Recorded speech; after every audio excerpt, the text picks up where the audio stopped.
Going up through school, it was always my reading which really just pushed me through. And I've always been very insecure and about my writing and feeling like I've never been a good writer. Like I've always liked reading. Actually, in first grade, I was in like the low level reading class.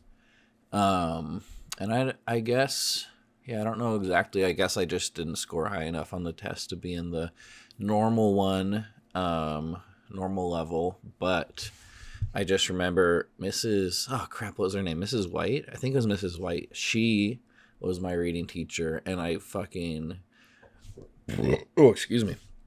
I came to love reading in that class, and specifically, I remember it was the Captain Underpants books.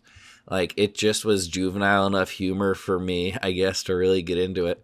And all I remember is the next year I was in like the grade above reading class, and then I think in fourth grade or fifth grade you took like a reading comprehension test, and it would tell you like what your reading level is.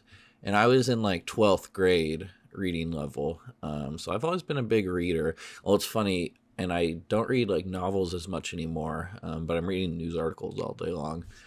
But I, especially doing slobcore, it's interesting the way I think the reason I've always been insecure about my writing and just my production and like putting things out there is I never feel like I'm able to get what is going through my mind really out as well as it is in my mind. And so whenever I'm writing, it's like, oh, I had that really good thought, but I wasn't able to fully like explain it and be understood in the way that I want, but I know this way. And so that just was so stressful to the point where even if like my writing was good, like I think I got pretty good grades through school. Like I just had a deep insecurity about it and just felt like I was awful.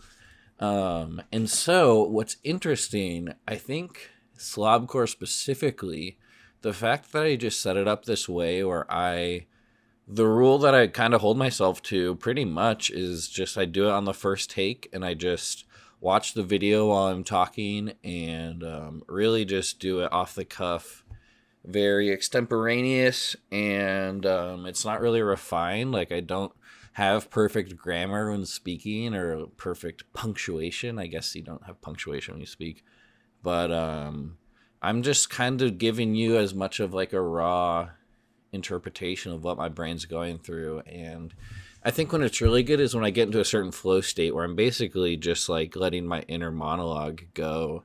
And it's been really wild, just like the response to it, and that people seem to understand and go along with it and enjoy it. Because it's kind of like breaking that insecurity off from me, which has really been awesome. And I think it's been something that's been a slow process over maybe the last like 4 or 5 years, but it just feels so awesome to, I don't know, just learn how like what works best for me, and just it makes me more confident just to put things out there and to not overthink it, because I think at the end of the day that's what it really was. My anxiety was so high, and in this like school environment where you want to do good, like you have to achieve, there's some measurable level of success, that just like was so stressful to me, and made me doubt myself, which through that doubt led to just like deeper seated insecurities that kind of lasted along. And so what the fun thing about slobcore and all this stuff I'm doing is there's no like grade, there's no reason. I'm not like trying to make a lot of money, I'm not trying to go super viral. I'm just kind of finding an outlet and kind of a vessel for just whatever I want. And it's a pretty fun project. So, anyway, yeah, I love reading, and I love making these silly little slobcore videos. All right, bye.